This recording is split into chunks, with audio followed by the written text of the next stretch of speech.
우리가 수련회를 마쳤잖아요. 마치면서 말씀을 한 가지 더 준비를 했어요. 조금 더 연장선에 있는 우리가 하나님께서 우리를 그리스도의 향기로 부르셨다. 우리는 향기가 나고 있는 사람이다.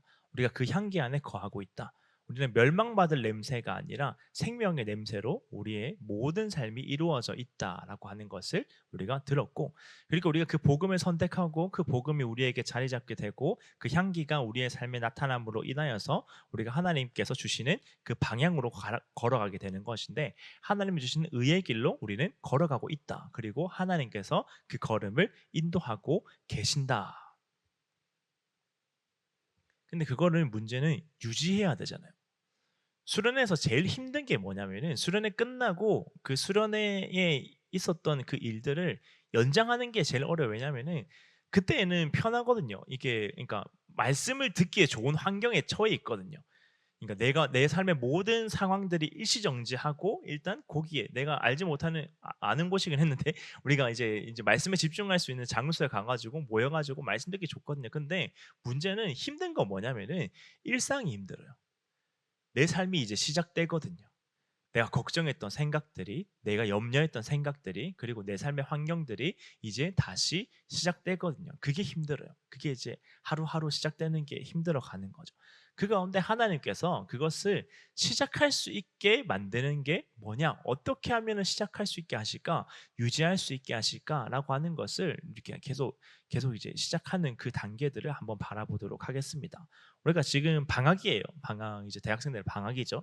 방학 기간을 보내고 있고 방학하고 나면은 끝나면은 나중에 개강을 하고 개강이 시작을 합니다. 그런데 그 방학은 기쁘잖아요. 여러분 나중에 엄마 아빠가 되면은 방학이 슬퍼요.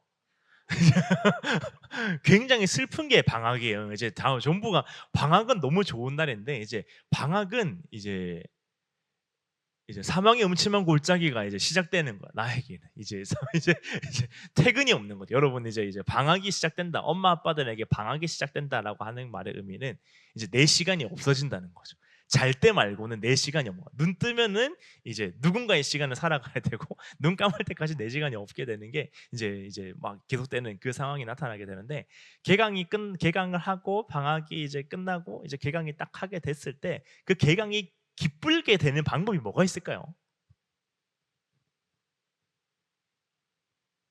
CC가 되시면 됩니다.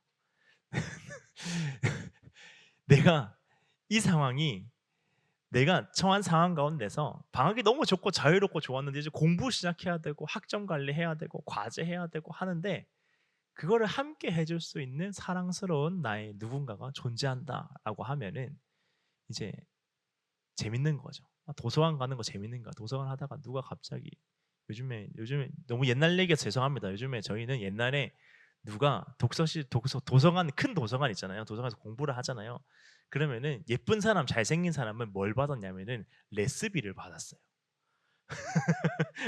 레시피에 아는 사람 몇 명 있어. 레시피에 안 받아봤으면서 안 받아봤으면서 아는 사람 몇 명 있어. 레시피 커피에 캔커피에 포스트잇으로 막 뭐 어떻게 뭐뭐 했는데 뭐뭐 합니다 하고 이제 붙여놔 가지고 하는 이제 뭔가를 이렇게 받는 게 있어요. 그러면서 이제 사랑이 이제 싹트게 되는 거죠. 그렇게 하면서 뭔가 나에게 새로운 기쁨이 시작되면은 개강이 너무 좋은 거예요. 이제 이 너무 설레고 시작되는 환경 중에 공부도 재밌고 공부하는 사람도 좋고 뭐 이게 다 좋은 게 상황이 되는 거죠. 우리가 일상을 살아가잖아요. 그 일상을 살아가는 것은 견디기 힘든 순간을 계속하는 겁니다. 근데 그 계속하는 상황 가운데서도 그것을 유지할 수 있는 방법은 단 하나밖에 없어요. 그게 재밌어야 돼요. 그게 기뻐야 합니다. 그 가운데서 기쁨을 발견해야 돼요. 그게 유지할 수 있는 유일한 방법이에요. 내가 뭔가를 했을 때 그걸 계속할 수 있는 유일한 방법은 그게 기뻐야 됩니다. 그게 좋아야 돼요.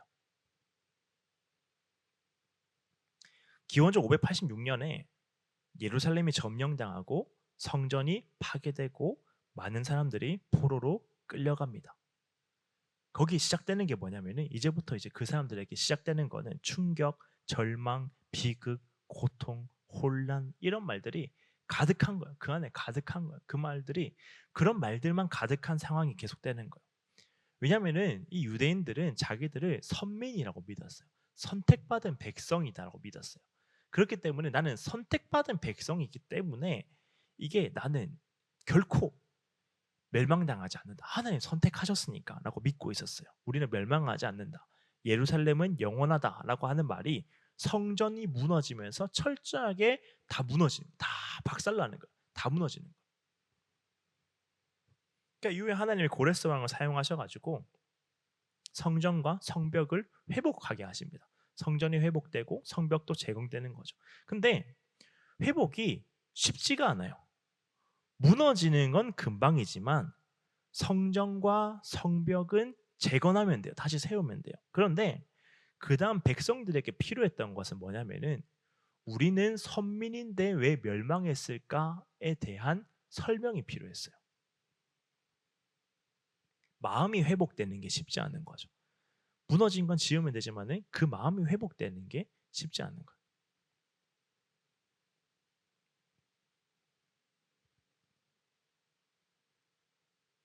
우리는 택하신 백성이다.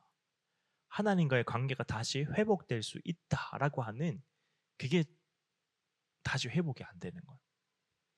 메시지가 필요했어요. 뭔가 하나님과의 관계가 회복될 수 있는. 우리가 예를 들어서 어떤 사람이 나에게 칭찬만 해줘요. 만약에 칭찬만 해주면 좋은 관계였어요. 그런데 어떤 사람이 칭찬만 해주다가 내가 작은 실수를 안 했는데 이 사람이 갑자기 경로를 하는 거. 막 경로를 해가지고 나에게 너무 큰 화를 내는 거예요. 그러면은 그 사람에 대한 이미지가 다 바뀌어요. 이런 사람이었나? 이렇게 크게 별일 아닌데 이렇게 크게 화낼 사람이었나? 나에게 요 정도밖에 안 되는 사람이었나? 라고 하는 생각이 들면서 다시 이 사람이 뭔가를 나에게 잘해주고 다시 원래 관계로 돌아가려고 해도 나는 그때의 잔상이 계속 남는 거죠. 이때 그 사람이 화냈기 때문에 더 조심하게 되고 이런 것들이 막 나에게 남아있는 거예요. 다시 회복될 수 있는 거는 성전, 성벽 다시 지으면 되지만 하나님과 관계에서 자기들이 죄를 지어서 하나님을 떠났고 하나님을 다시 회복시켜 주셨지만은 자기 이 죄가 여전히 남아있는 상황 가운데서 그리고 죄의 아픔들이 남아있는 상황에서 그 결과를 경험해 본 그 결과 가운데서 다시 하나님께 나아갈 수 있을까? 우리 다시 하나님의 백성이 될 수 있을까? 하나님이 다시 우리를 불러주실까라고 하는 것에 대한 하나님의 메시지가 필요했습니다. 그 메시지의 내용이에요. 우리 1절 한번 읽도록 하겠습니다. 나는 시온의 의가 빛같이 예루살렘의 구원이 횃불같이 나타나도록 시온을 위하여 잠잠하지 아니하며 예루살렘을 위하여 쉬지 아니할 것인즉. 시온은 예루살렘을 포함한 이스라엘 전체를 설명하는 단어. 이스라엘 전체. 이 시온의 의, 이스라엘 전체의 의가 예루살렘의 구원이 빛과 같이 횃불과 같이 숨김없이 강력하게 드러나도록 하겠다. 빛은 숨겨지지가 않아요. 아무리 숨기려고 해도 숨겨지지가 않는 게 빛이에요. 계속 빛이 나는 거죠. 머물러 있는 동안은 계속 빛이 납니다. 그 빛과 같이 횃불과 같이 하나님의 의로우심, 하나님의 역사하심이 숨김없이 강력하게 나타나도록 하겠다. 그리고 그것을 위하여서 하나님은 시온을 위하여서 잠잠하지 않겠다. 내가 조용하게 있지 않겠다. 예루살렘을 위하여서 쉬지 않겠다. 이 말은 이제 침묵하지 않겠다는 것. 끊임없이 말씀하시겠다는 것. 너희들과의 나의 관계의 회복을 위하여서 끝까지 침묵하지 않고 말씀하시고 설명하시고 책임지시겠다라고 하는 뜻입니다. 다시 회복할 수 있을까? 이 백성들은 다시 하나님과의 관계가 회복될 수 있을까? 다시 나의 하나님이 될 수 있을까라고 하는 불안과 의심과 불확실성 가운데서 그 가운데서 하나님이 다시 회복시키겠다라고 먼저 말씀해 주시는 것. 이 백성들이 먼저 나아가야 함에도 불구하고 그렇지 않고 하나님이 먼저 내가 회복시키겠다. 회복시켜 주겠다. 다시 하나님의 백성이 되게 하겠다라고 하십니다. 2절도 한번 읽도록 하겠습니다. 이방 나라들이 내 공의를 뭇 왕이 다 내 영광을 볼 것이요 너는 여호와의 입으로 정하실 새 이름으로 일컬음이 될 것이며.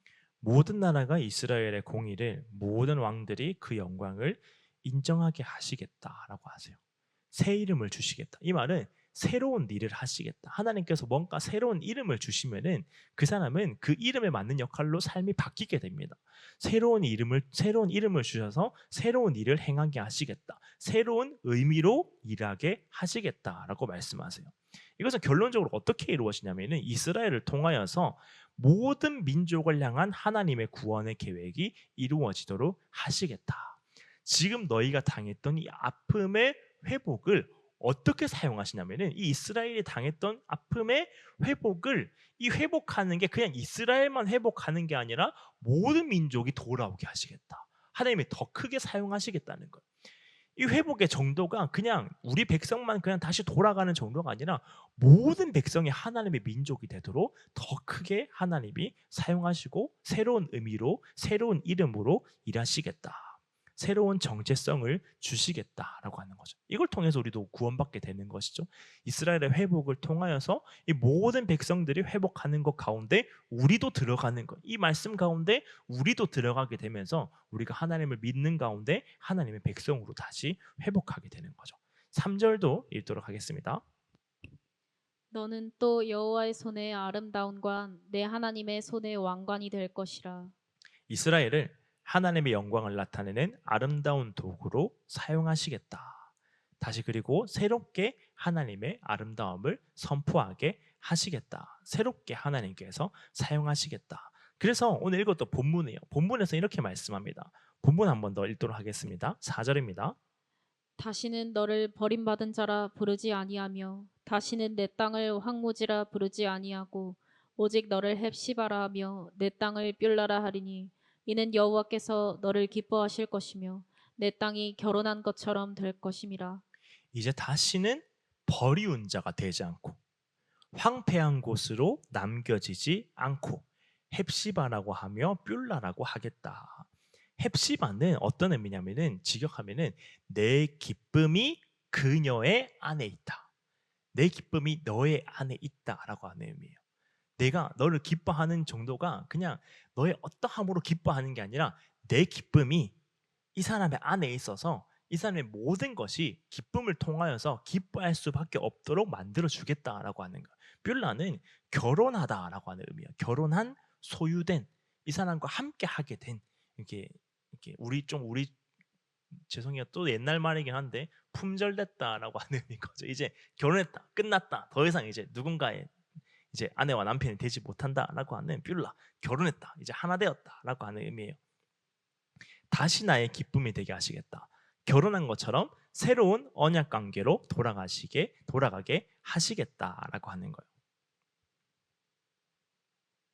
실제로 그리스도가 예수님께서 우리를 위하여서 우리를 교회 삼으시기 위하여서 우리를 하나님 백성 삼으시기 위하여서 우리 안에 하나님의 기쁨이 있어야지 하나님이 우리를 기뻐하시는데 우리 안에 아무리 찾아도 기뻐할 만한 게 없는 거예요.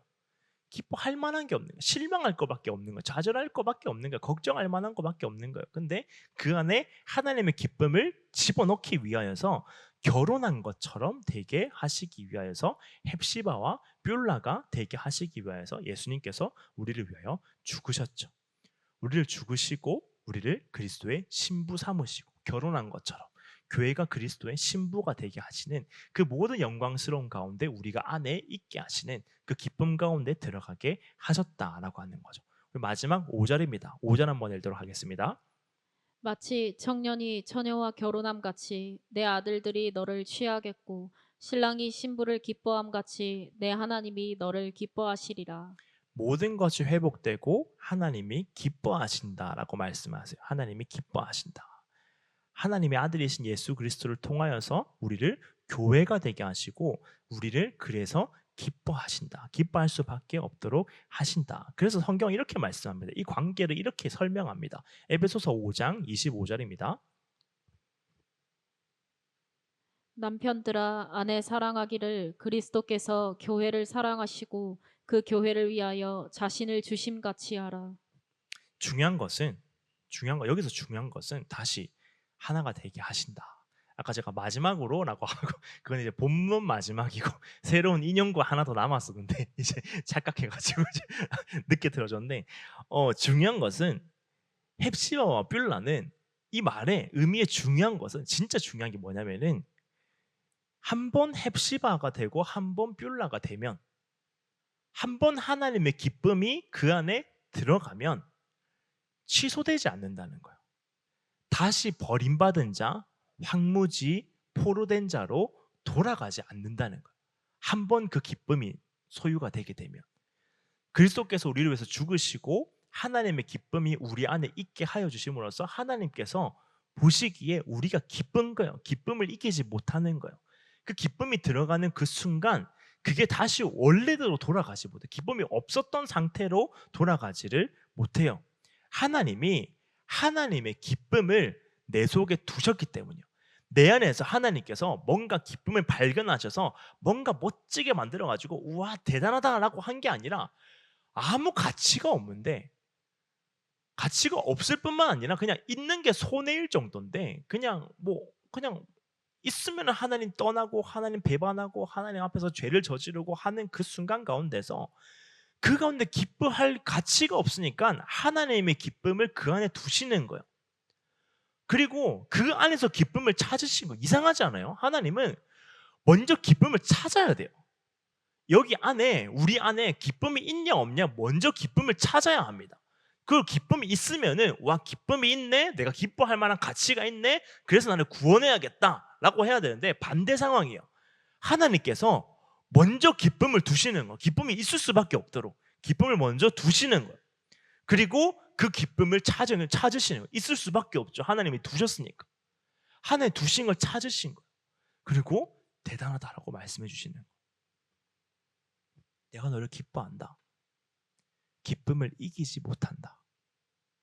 이 기쁨을 이기지 못하겠다. 이게 우리의 삶에서 변하지 않는 사실입니다. 헵시바와 뷸라가 우리의 삶에서 변하지 않는 사실이에요. 다시 기쁨을 회복한 그 우리의 상태 가운데서 원래 기쁨이 없는 상태로 돌아가지 못한다가 우리의 상태인 거예요. 근데 우리가 살다 보면은 버림받은 것 같을 때가 있죠. 버림받은 것 같을 때가 있어요. 내 편이 아무도 없을 것 같을 때가 있어요. 아무도 나를 도와주지 못할 때가 있어요. 내가 아무리 손을 벌려도 아무리 내 편을 찾아보아도 내 편 한 명 찾을 수 없을 때가 있어요. 황무지 같을 때가 있어요. 황무지, 아무것도 잘하지 못하는 곳이요. 내가 아무리 노력해도 내가 아무리 씨를 뿌려도 이 땅이 황무지라서 잘할 수가 없어요. 뭐가 아무것도 할 수가 없는, 내가 아무리 노력해도 그냥 내 상황이, 내 환경이, 내가 처해져 있는 모든 것이, 내 존재 자체가 황무지라서 내가 아무리 뭔가를 해도 이루어지지 못할 때가 있어요. 황무지 같을 때가 있어요. 도무지 회복하지 못할 때가 있어요.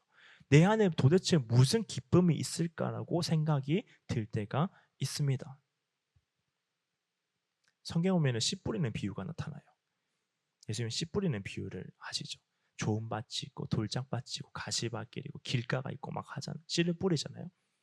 근데 막 모든 밭은 다 안 좋아집니다. 결국 안 좋아져, 황무지와 같아서 결국에는 안 돼요. 열매를 맺지 못해요. 근데 좋은 밭에 떨어진 씨는 30배, 60배, 100배의 결실을 맺느니라. 근데 여러분 보세요. 우리는 그걸 보면서 다짐합니다. 아, 나는 좋은 밭이 되어야겠다. 나는 가시밭이 아니라 좋은 밭이 되어야겠다. 좋은 밭이 되어서 그 말씀의 씨앗이 내게 막 결실이 맺을 수 있도록 해야겠다라고 생각을 합니다. 근데 여러분, 땅이요, 밭이요, 어떻게 스스로 좋은 밭이 됩니까? 밭은요, 절대 스스로 좋은 밭이 되지 못해요. 황무지는요, 절대 스스로 좋은 밭이 되지 못해요. 아무리 노력해도 황무지는 그냥 황무지예요. 근데 우리를 좋은 밭으로 만드는 것은 하나님의 기쁨이 우리를 좋은 밭으로 하나님께서 우리를 좋은 밭으로 만들어 가시는 거예요. 내가 성경 많이 읽어서 내 안에 말씀이 많이 거해서 내가 거룩한 삶을 살아갈 수 있는 게 아니라 하나님이 그렇게 내 삶을 인도하시고 내 상황을 사용하셨기 때문에 내 삶에 하나님의 움직이심이 내 삶에 거할 수가 있는 거예요. 밭은 절대 스스로 좋은 밭이 되지 못합니다. 황무지밖에 되지 못해요. 우리의 삶이 황무지같이 느껴진다면 내 노력은 여전히 황무지로 나를 남아 있을 수밖에 없도록 만들어 버려요. 내가 아무리 흡수하고 집중하고 잘 듣고 해도 황무지로밖에 남아 있을 수밖에 없습니다. 하나님께서 그 황무지를 사용하시는 거예요. 내가 너를 황무지가 아니라 이제 헵시바가 되게 하겠다. 뷸라가 되게 하겠다. 다시 나의 기쁨이 되게 하겠다. 내 안에 이런 황무지와 같을 때가 있죠. 도무지 열매가 없는 거예요. 내 삶을 되돌아봤는데 도무지 열매가 없는 거예요. 뭔가 이뤄놓은 게 없는 거예요. 근데 문제는 뭐냐면 이뤄놓은 게 없는데 미래를 봐도 이뤄놓을 것도 없어 보이는 거예요. 그런 상황 가운데 그러나 그럴지라도 우리가 기억해야 되는 것은 그러나 하나님은 우리를 헵시바와 뷸라로 부르셨다. 늘 말씀하세요. 내 기쁨은 너에게 있다. 내 기쁨은 다른 곳에 있어서 이 기쁨 가져와 이게 아니라 내 기쁨은 너에게 있다. 너의 안에 내 기쁨이 있다. 내가 기뻐할 모든 이유는 너에게 있다. 내 기쁨이 움직일 수 있는 모든 이유는 너에게 있다. 나는 너를 기뻐한다. 너 때문에 내 모든 기쁨이 너에게 있기 때문에 나는 그리스도를 너에게 주었다. 나는 새로운 삶을 너에게 주었다. 생명을 너에게 주었다. 내 백성이 되게 하였다. 내 자녀가 되게 하였다. 이 모든 것은 내 기쁨은 항상 너에게 있다라고 하는 거예요. 우리가 실패할 때가 있죠. 그 실패할 때도 실패하지 않는 건 뭐냐면은 하나님의 기쁨은 실패하지를 않아요. 우리가 실패하는 그 순간 가운데서도 하나님의 기쁨은 실패하지 않아요. 무너지지를 않아요. 넘어지게 만들지를 않습니다. 우리가 일상을 살아갈 때요. 이제 월요일부터 새로운 삶이 또 시작이 되잖아요. 우리가 원래 살았던 삶으로 돌아가게 되잖아요. 그 가운데서 우리가 가지고 있던 하나님의 주신 메시지를 유지할 수 있는 방법은 기뻐하는 거예요. 인정하는 거예요. 그렇습니다, 하나님.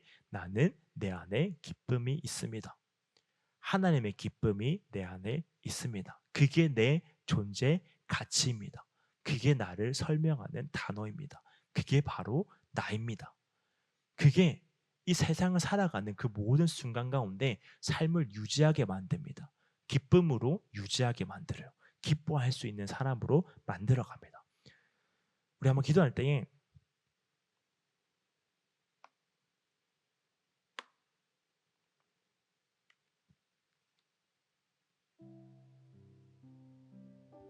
황무지가 있어요. 뭘 해도 안 되는 걸 황무지라 말해요.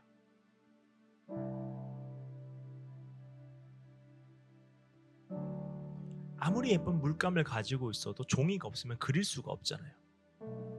종이 자체가 오염되어 있는 거예요.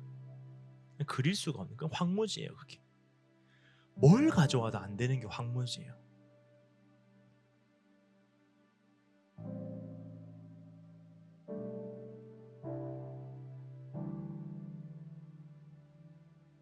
그럴 때가 있잖아요. 지금이 그러할 수도 있고 그러할 때를 만날 수도 있고 그러할 때가 있었던 적이 있잖아요.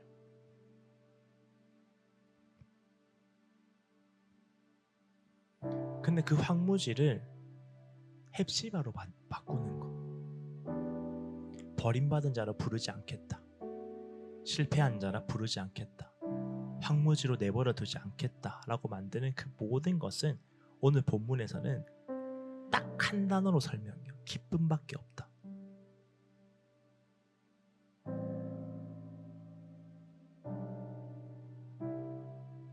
하나님이 하나님의 기쁨을 내 안에 두셔서 하나님이 나를 기뻐하시기 때문에 나도 내가 기쁜 거예요.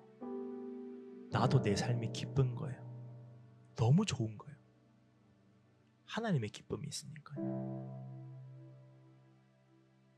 부족한 내 모습이 있죠. 안타까운 내 모습이 있죠. 잘못된 내 모습들이 있죠. 그런데 그 가운데 하나님이 그걸 기쁨이라 부르신대요. 먼저 기쁨을 두셨으니까요. 사랑하는 여러분, 기쁨을 구하십시오. 기뻐해야만 합니다. 성경은 말해요. 나는 내가 정말 기뻤으면 좋겠다라고 부탁하지 않아요. 항상 기뻐하라. 단호하게 말합니다.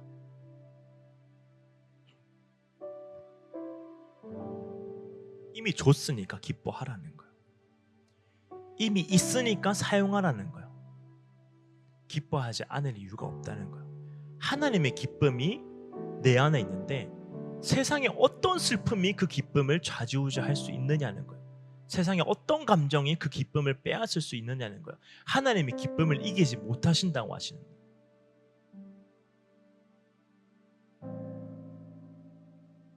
성경에서 하나님이 제일 자존심 상해할 만한 구절이에요. 기쁨을 이기지 못하시며. 하나님 이기지 못하는 게 어디 있어요? 하나님이 이기지 못하는 게 어디 있어요? 우리가 살면서 제일 듣기 싫은 말 있잖아. 너는 뭐 못해 이런 거 듣기 싫은 게잖아. 나는 이게 전공인데, 이게 내 건데, 이게 내 삶인데, 내가 이거 제일 잘하는 건데, 이게 내 존재 이유인데 너 못해라는 거 듣기 싫잖아요. 근데 전지전능하신 하나님이 기쁨을 이기지 못하신대요. 그 정도로 기쁘다는 거. 표현하다 보니까 그 정도로 기쁘다는 거. 그 기쁨이 저와 여러분 안에 있다는 거예요.